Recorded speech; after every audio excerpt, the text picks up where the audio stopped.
MKR पर आप सभी का स्वागत है। मेरा नाम है मनदीप। इस वीडियो में करेंगे कक्षा 9वीं का विषय गणित पाठ 6 रेखाएं और कोण की प्रश्नावली 6.2। प्रश्नावली 6.2 में नई एनसीईआरटी के हिसाब से 5 प्रश्न आते हैं। सभी के सभी पांचों प्रश्नों को इसी वीडियो में हल कर लेंगे। जो भी पाठ 6 रेखाएं और कोण की अन्य वीडियोज हैं, अन्य प्रश्नावलियां और परिचय वाली वीडियो है, सभी के लिंक आपको नीचे डिस्क्रिप्शन बॉक्स में दिए गए हैं। सभी को देख लेना और अच्छी तरह से समझ लेना। अकेले अकेले नहीं देखना है, अपने कक्षा में पढ़ने वाले छात्रों के साथ इस वीडियो को शेयर भी कर देना है। इस वीडियो में प्रश्नावली 6.2 शुरू करते हैं अगले पेज से।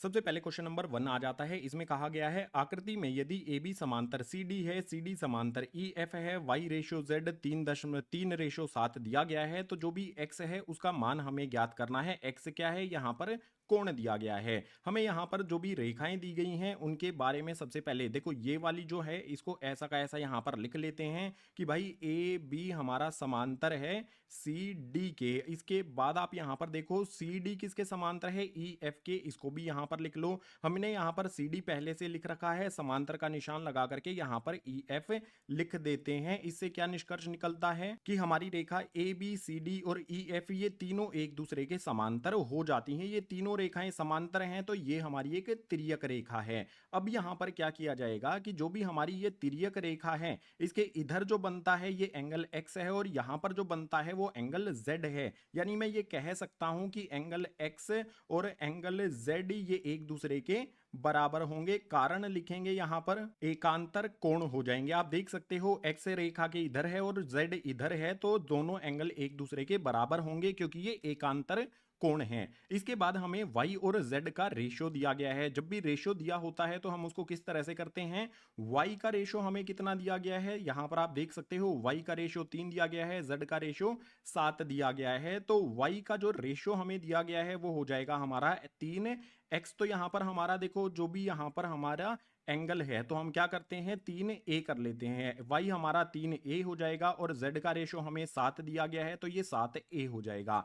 अब क्या किया जाएगा, जो भी हमारे यहाँ पर एंगल हैं x और y इनको हम जोड़ते हैं। तो मैं यहाँ पर लिखता हूँ x जमा में y ये बराबर हो जाएगा हमारा 180 डिग्री के। क्यों होगा, कारण क्या होगा, ये हो जाएंगे हमारे अंतः कोण और अंतः कोणों को जोड़ने पर 180 हमें प्राप्त होता है। तो इस तरह से ये 180 के बराबर हो गए। अब इससे आगे क्या करेंगे, जो भी यहां पर हमारा देखो y है उसके स्थान पर हम 3a रख सकते हैं। ठीक है, y के स्थान पर है जो हमारा x है। सबसे पहले x को देखो आप, जो हमारा x है वो किसके बराबर है, z के बराबर है। तो इसे x की जगह पर मैं z लिख सकता हूं। यहां पर x की जगह पर मैं लिख देता हूं z और जमा में y बराबर में हो जाएगा मेरा 180 डिग्री। अब मेरे पास y का मान 3a है और z का मान 7a है। इन दोनों मानों को z और y के स्थान पर रख देना है। z का मुझे 7a दिया गया है, y का मुझे यहाँ पर 3a दिया गया है, बराबर में आ जाएगा मेरा 180 डिग्री। इसको हल करके जो भी a हमारा है उसका मान ज्ञात कर लेंगे। सबसे पहले क्या करें, 7a जमा में 3a करते हैं तो ये हो जाएगा हमारे पास 10a बराबर में हो जाएगा 180 डिग्री। इसके बाद क्या किया जाए भाई, जो भी मेरा a है वो यहीं पे रहेगा, a बराबर में हो जाएगा मेरा 180 डिग्री। इसके बाद जो भी 10 यहां पर मेरे पास कैसे है, a के साथ गुना में दूसरी तरफ भेज देंगे तो हो जाएगा ये भाग में 10। 10 से 180 को काट देंगे, कितने पर कटेगा भाई, ये 18 पर कटेगा। यानी कि a बराबर में 18 डिग्री मेरे पास आ जाता है। a का मान ज्ञात हमने कर लिया है तो यहां से y और z का मान आसानी से निकाला जा सकता है।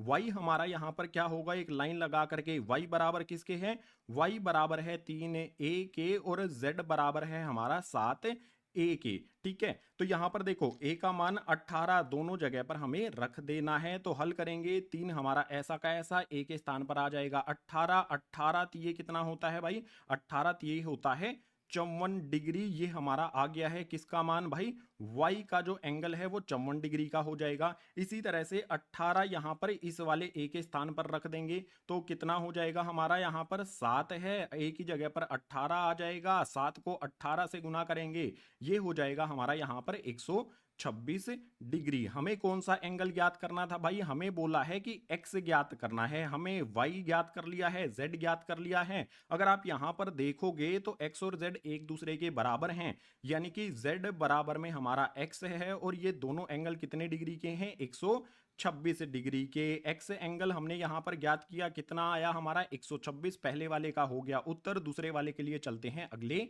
पेज पर।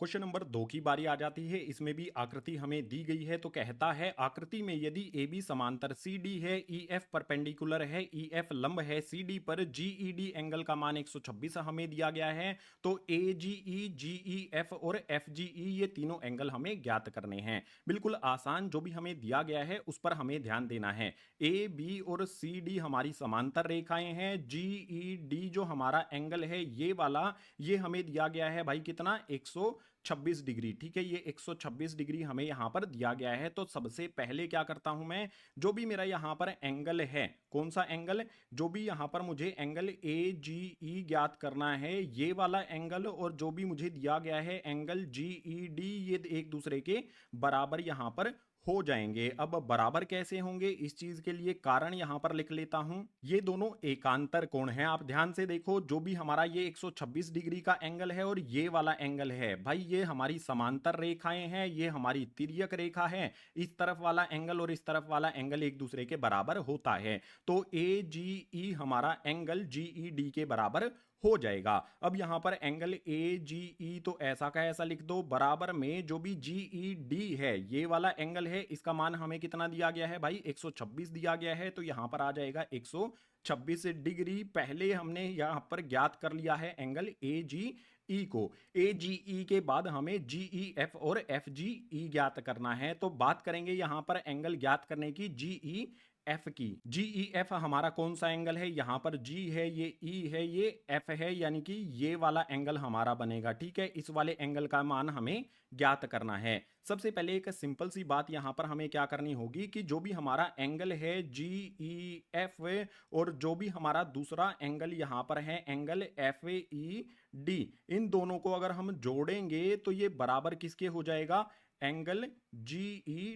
डी के हो जाएगा। ठीक है, बिल्कुल सिंपल बात यहां पर मैंने लिखी है। जी ई एफ वाला एंगल है मेरे पास और जो है मेरे पास एफ ई डी है, इन दोनों एंगल्स को जोड़ेंगे तो ये पूरा बड़ा एंगल बन जाता है। अब आपको पता होगा कि ई एफ लंब है सी डी पर। अगर ये ई एफ लंब है, लंब क्या करता है 90 डिग्री का कोण बनाता है, यानी कि यहां पर ये वाला 90 डिग्री का कोण हमारा बनेगा। एफ ई डी इसका मान रख देंगे। एंगल जी ई एफ हमारा ऐसा का ऐसा रहेगा यहां पर। उसके बाद जो एफ ई डी है उसकी जगह पर आ जाएगा 90 डिग्री, बराबर में हमारा जी ई डी का मान कितना दिया गया है भाई 126 दिया गया है। इसे जी ई डी की जगह पर हमें रख देना है। अब इसको हल कर लो तो एंगल जी ई एफ जो है वो कितना आ जाएगा हमारा, जो भी जी ई एफ है बराबर में 126 लिख देंगे और जो भी हमारा यहां पर 90 डिग्री है दूसरी तरफ भेज देंगे तो हो जाएगा घटा का 90 डिग्री। अब एंगल जी ई एफ का मान कितना आ जाएगा हमारे पास,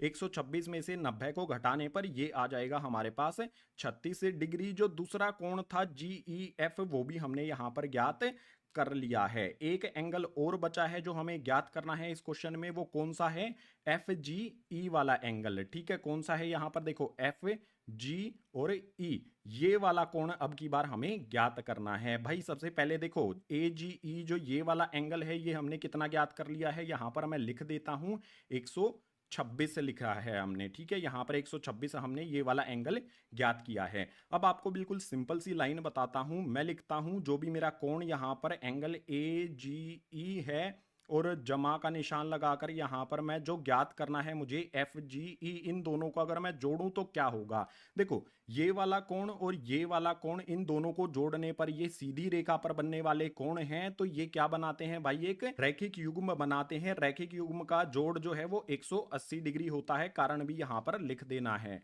इन दोनों कोणों में से एक कोण का मान हमें पता है, ए जी ई का मान कितना है भाई 126 है, तो ए जी ई के स्थान पर 126 यहां पर रख देना है। जमा का एंगल हमारा जो एफ जी ई है वो ऐसा का ऐसा आ जाएगा, बराबर में हमारा 180 डिग्री आ जाएगा। एंगल एफ जी ई कितना हो जाएगा हमारे पास, एफ जी ई बराबर में हमारा 180 डिग्री, जो भी 126 यहां पर हमारे पास जमा का है इसको दूसरी तरफ भेज देंगे तो हो जाएगा ये घटा का 26 डिग्री। कोण हमारा जो है एफ जी ई ये ऐसा का ऐसा यहां पर आ जाएगा, बराबर में 180 में से 126 को घटाएंगे तो 54 डिग्री यहां पर हमें मिल जाएगा। जो भी तीन कोण ज्ञात करने थे हमने तीनों के तीन कोण ज्ञात कर लिए हैं, पहला दूसरा तीसरा। क्वेश्चन नंबर 2 हुआ हमारा कंप्लीट इन्हीं तीनों कोणों के मान के साथ। क्वेश्चन नंबर 3 के लिए चलेंगे अगले पेज पर। क्वेश्चन नंबर 3 की बात करते हैं। इसमें भी आकृति यहां पर हमें दी गई है। इसमें कहता है पी क्यू और एस टी समांतर हैं, पी क्यू आर बराबर 110 डिग्री है और एंगल आर एस टी बराबर 130 हमें दिया गया है। हमें क्यू आर एस ज्ञात करना है। जो जो भी दिया गया है उसको पहले लिख लेते हैं। देखो पी क्यू आर ये हमें यहां पर कितना दिया गया है भाई, ये दिया गया है हमें यहां पर 110 डिग्री। इसके बाद दूसरा एंगल कौन सा है, आर एस टी, जिसका मान दिया गया है हमें यहां पर 130। तो 130 यहां पर हमने लिख लिया। हमें ज्ञात क्या करना है, क्यू आर एस। जो क्यू आर एस है ये वाला कोण हमें ज्ञात करना है। ठीक है, इस कोण को नाम दे देते हैं हम यहां पर ज्ञात करने वाला। जो भी हमारा क्यू आर एस है इसको कैसे ज्ञात करेंगे, हमें सबसे पहले यहां पर रचना करनी होगी। तो यहां पर रचना क्या करेंगे भाई, हम जो भी हमारी यहां पर एक रेखा लिखनी होगी, हमें यहां पर एक रेखा ड्रॉ करनी होगी। एक सेकंड गाइज, यहां पर देखो इस तरह से एक समांतर रेखा हमें ड्रॉ करनी पड़ेगी। जैसे यहां पर मैंने ये रेखा ड्रॉ कर दी है ना, इसका नाम दे देंगे यहां पर ये एक्स वाई रेखा हो जाएगी हमारी। हमने जो रचना की है वो क्या है भाई, एक्स वाई रेखा है। और ये रेखा जो हमने ड्रॉ की है ये समांतर है पी क्यू और समांतर है हमारी एस टी के, यानी कि पी क्यू एक्स वाई और एस टी ये तीनों रेखाएं एक दूसरे के समांतर हो जाती हैं। अब यहां पर जो इंपॉर्टेंट चीज है ये हो जाएगा हमारा एंगल ए, ये हो जाएगा हमारा एंगल बी। अब आप एक चीज मुझे बताओ, जो भी यहां पर हमारा 110 है और ए है ये क्या है, सह अंतः कोण है। यानी कि अगर मैं इन दोनों को जोड़ देता हूं, मैं 110 जमा में ए करता हूं तो ये सह अंतः कोण कितना जोड़ बनाते हैं, 180 डिग्री का। इसका कारण यहां पर लिख देना है, कारण हो जाएगा अंतः कोण। अंतः कोण का जोड़ जो है वो 180 डिग्री होता है। यहां से मैं क्या करता हूं भाई, ए का मान याद कर लेता हूं। मेरे पास ए का मान क्या हो जाएगा, ए बराबर में मेरे पास आ जाएगा 180। जो भी यहां पर मेरे पास 110 है दूसरी तरफ भेज दूंगा तो हो जाएगा घटा का 110 से ए का मान कितना निकल कर आएगा, 180 में से 110 को घटाने पर 70 डिग्री ये आ जाएगा। ए का मान जो भी यहां पर हमने ज्ञात किया है यहां पर मैं लिख देता हूं। ए का मान आ गया मेरे पास 70 डिग्री। बिल्कुल इसी तरह से मैं बी का मान भी ज्ञात कर लूंगा। जो भी मेरी रेखा एस टी और जो भी ये वाली रेखा है समांतर है, यहां पर हमारा 130 है और ये वाला बी है, ये भी क्या है, सह अंतः कोण है। यानी कि अगर इन दोनों को जोड़ूंगा तो 130 डिग्री जमा में बी बराबर में हमारा आ जाएगा 180 डिग्री। ये भी हमारे क्या हो जाएंगे, अंतः कोण हो जाएंगे। ठीक है, ये कोण क्या करेंगे भाई, यहां पर जो भी हमारे कोण है ना इनको जोड़ने पर 180 होता है। अब यहां से b का मान याद कर लेता हूं, b बराबर में मेरा 180 डिग्री होगा। 130 जो यहां पर जमा का है दूसरी तरफ भेज दूंगा, ये हो जाएगा 130 घटा का जो भी b है उसका मान कितना हो जाएगा, 180 में से 30 को घटाने पर मुझे मिल जाएगा यहां पर 50 डिग्री। ठीक है, बिल्कुल आसान। जो भी बी एंगल है वो हमारा हो गया यहां पर 50 डिग्री। फिगर यानी कि आकृति में भी ये लिख देते हैं। अब आप देखो, अगर मैं एंगल ए और इस वाले और बी एंगल को जोड़ता हूं तो ये सीधी रेखा पर बनने वाले कोण है ना, तीनों को मैं जोड़ देता हूं। तो मैं करता हूं ए जमा में बी, उसके बाद जमा में तीसरा एंगल कौन सा है मेरा भाई, जो मुझे ज्ञात करना है, क्यू आर एस वाला एंगल हमारा ये है। ठीक है, जमा में यहां पर आ जाएगा हमारा एंगल क्यू आर एस। अगर किसी भी एक रेखा के एक ही बिंदु पर तीनों एंगल एक ही साइड में बनते हैं तो सभी का जोड़ कितना होता है भाई, 180 डिग्री होता है। ए का मान हमें पता है, बी का मान हमें पता है, रख देते हैं। ए का मान हो जाएगा 70, बी का मान हो जाएगा हमारा यहां पर कितना, 50 डिग्री। तो बी के स्थान पर 50 डिग्री आ जाएगा। जमा का हमारा एंगल क्यू आर एस जो हमें ज्ञात करना है ऐसा का ऐसा बराबर में 180 डिग्री आ जाएगा। अब यहां पर जोड़ लो, 70 जमा में 50 करेंगे तो ये हो जाएगा हमारे पास 120 डिग्री। जमा में हमारे पास आ जाएगा एंगल क्यू आर एस बराबर में आ जाएगा 180 degree. Angle Q R S कितना आएगा भाई, क्यू आर एस बराबर में हमारा 180 जो है ना ये तो ऐसा का ऐसा यहां पर रहेगा। दूसरी तरफ हमारे पास यहां पर 120 जमा का है, इस तरफ लेकर आ जाएंगे तो हो जाएगा घटा का 120 से 180 में से 120 को घटाऊंगा तो आ जाएगा 60 डिग्री। यानी कि मैं क्या लिख सकता हूं, जो भी मेरा यहां पर कोण है, मेरा एंगल क्यू आर एस है, वो कितना आ जाता है, यहां पर आ गया 60 डिग्री। यही हमें ज्ञात करना था। क्वेश्चन नंबर 3 का उत्तर हमने ज्ञात कर लिया है। क्वेश्चन नंबर 4 के लिए चलेंगे अगले पेज पर। क्वेश्चन नंबर 4 की बात कर लेता हूं। इसमें भी हमें आकृति दी गई है। इसमें कहता है ए बी समांतर है सी डी के, ए पी क्यू एंगल का मान दिया गया है 50 degree, P R D angle का मान दिया गया है 127 डिग्री। हमें एक्स और वाई के मान ज्ञात करने हैं। देखो ये एंगल 50 है, ये 127 है, वाई एंगल एक्स एंगल ये हमें ज्ञात करना है। जो रेखा हमारी ए बी और सी डी है ये एक दूसरे के समांतर हैं। तो बहुत आसान तरीके से सबसे पहले मैं क्या करता हूं, जो भी मेरा यहां पर एंगल एक्स है मैं लिख देता हूं, वो एंगल हो जाएगा मेरा बराबर ए पी क्यू के।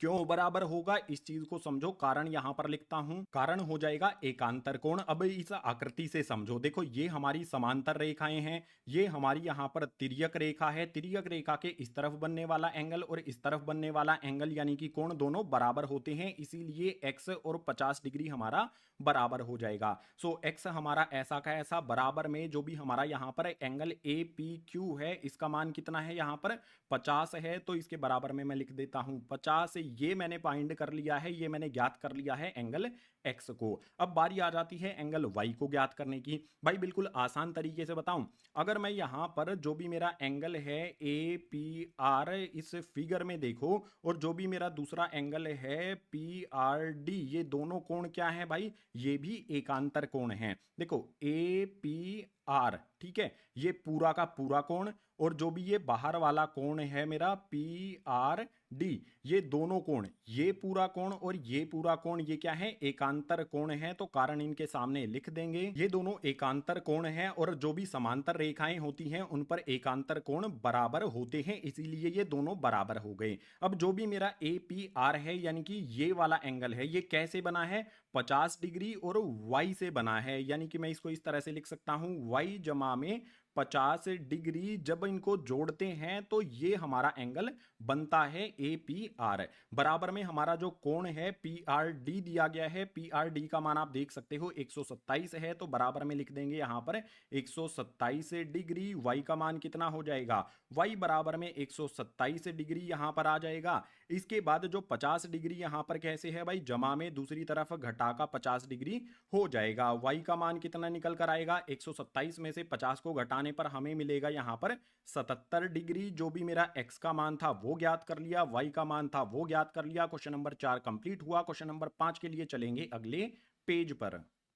क्वेश्चन नंबर 5 यानी कि प्रश्नावली का आखिरी क्वेश्चन आ जाता है। इसमें आकृति 6.33 यहां पर हमें दी गई है। इसमें कहता है पी क्यू और आर एस। भाई यहां पर हमारे पास क्या है, ये पी क्यू है, एक दर्पण है, और ये आर एस, ये भी हमारा एक दर्पण है। इन दोनों को एक दूसरे के सामने रखा गया है। इस पर आपतन किरण है, ए बी दर्पण पी क्यू से बी पर टकराती है, ये आपतन किरण है। ठीक है, यहां से यहां पर जो जा रही है ये आपतन किरण है, इसका नाम रखा गया है यहां पर ए बी। ये बी बिंदु पर यहां पी क्यू वाले दर्पण से टकराती है। उसके बाद सी बिंदु पर ये आर एस वाले दर्पण से टकराती है, ये सी बिंदु हो जाएगा, और डी दिशा की तरफ चली जाती है। इस तरह से हमें क्वेश्चन दिया गया है। हमें क्या करना है, सिद्ध करना है कि ए बी समांतर सी डी है। जो भी हमारी ये रेखा है ए बी और सी डी, इन दोनों को हमें क्या करना है, समांतर दर्शाना है। तो भाई कैसे दर्शाया जाएगा, सबसे पहले हमें रचना करनी होगी। क्या रचना यहां पर की जाएगी, जो भी मेरा बी बिंदु है, इसे बी बिंदु से इस तरह से लंब बनाया जाएगा। ठीक है, इसे नाम दे देंगे यहां पर एम, और सी बिंदु से भी यहां पर एक लंब बनाया जाएगा, इसे नाम दे देंगे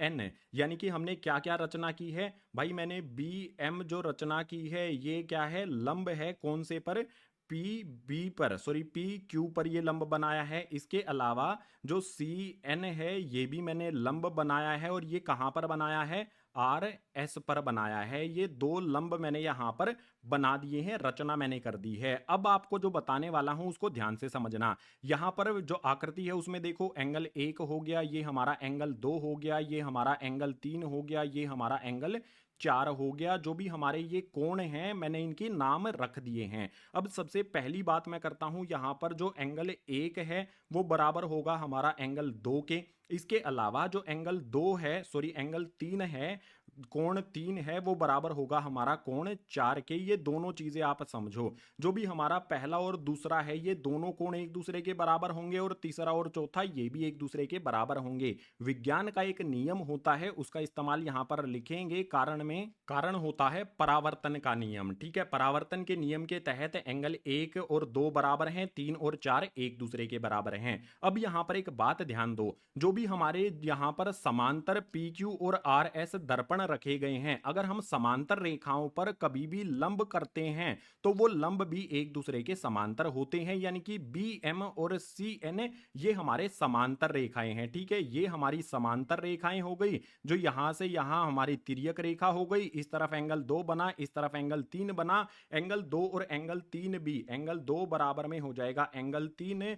कारण क्या होगा इसका, ये हो जाएंगे हमारे एकांतर कोण। ठीक है, 2 और 3 भी एक दूसरे के बराबर होते हैं। अब जो मेरे पास पहली और दूसरी लाइन लिखी गई है ना, इसमें देखो एंगल 1 बराबर है एंगल 2 के। कहां से लिया है मैंने, एंगल 1 और 2 बराबर हैं, उसके बाद 2 किसके बराबर है, 3 के। 2 यहां पर मैं लिख चुका हूं, तो बराबर में इसके कर देता हूं एंगल 3। इसके बाद फिर से ऊपर वाली लाइन में देखो एंगल 3 और एंगल 4 बराबर हैं, तो एंगल 3 के बराबर में मैं एंगल 4 भी लिख देता हूं। जो ये ऊपर वाली दो लाइन है, इससे हम ये निष्कर्ष निकाल सकते हैं कि एंगल 1, एंगल 2, एंगल 3 और एंगल 4 ये एक दूसरे के बराबर हैं। अब अगर यहां पर मैं एंगल 1 जमा में एंगल 2 करता हूं, ठीक है, मैं यहां पर क्या करता हूं कि भाई जो भी मेरा एंगल 1 है जमा में एंगल 2 है, अगर मैं इन दो एंगलों को जोड़ूं और इसके बराबर जो एंगल हैं इनको भी जोड़ूं, तो ये बराबर होंगे ना, एंगल 3 जमा में एंगल 4 ये बराबर हो जाएंगे हमारे। ठीक है, एंगल 1 जमा में 2, एंगल 3 जमा में 4, सभी एंगल बराबर हैं, तो 2 इस तरफ मैंने जोड़ दिए, 2 इस तरफ मैंने जोड़ दिए।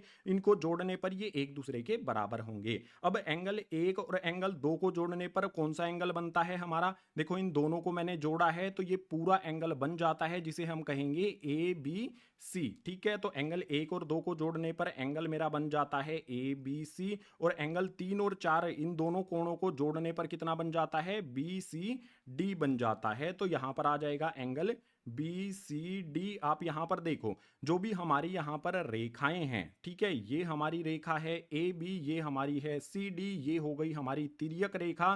तिर्यक रेखा पर हमारा ये वाला जो कोण है यहां पर और ये वाला जो कोण है यहां पर, ये दोनों बराबर हो गए हैं। अगर दोनों कोण बराबर होते हैं तो कहां पर होते हैं, वो समांतर रेखाओं पर ही होते हैं। तो एक लाइन यहां पर हमें लिखनी होगी, AB समांतर CD, क्योंकि एकांतर कोण बराबर हैं। जो भी हमारे ये दोनों एकांतर कोण हैं ये बराबर यहां पर आ गए हैं, तो AB और CD ये समांतर हो जाएगी। यही हमें सिद्ध करना था क्वेश्चन नंबर 5 में। क्वेश्चन नंबर 5 हुआ पूरा। इसी क्वेश्चन नंबर 5 के साथ प्रश्नावली 6.2 हो जाती है कंप्लीट। उम्मीद करूंगा सभी के सभी प्रश्न जो भी हल कराए हैं आपको समझ आ गए होंगे। अगर आ गए हैं तो वीडियो को लाइक कर देना है। आपकी कक्षा में पढ़ने वाले जितने भी छात्र हैं सभी के साथ इस वीडियो को शेयर जरूर कर देना है, और जो भी नए विद्यार्थी आते हैं चैनल को सब्सक्राइब कर लेना है, क्योंकि कक्षा 9वीं की हिंदी माध्यम वाली वीडियोज गणित की, विज्ञान की इसी तरह से चैनल पर आती रहेंगी। इसके अलावा पाठ 6 की जो भी अन्य प्रश्नावलियां हैं, परिचय वाली वीडियो है, उन सभी को देख लेना है। सभी के लिंक आपको दिए गए हैं नीचे डिस्क्रिप्शन बॉक्स में। अगर सभी को देख लोगे तो पूरा पाठ आपका कंप्लीट हो जाएगा। सो इस वीडियो में इतना ही, मिलूंगा आपसे अगले पाठ की वीडियो में।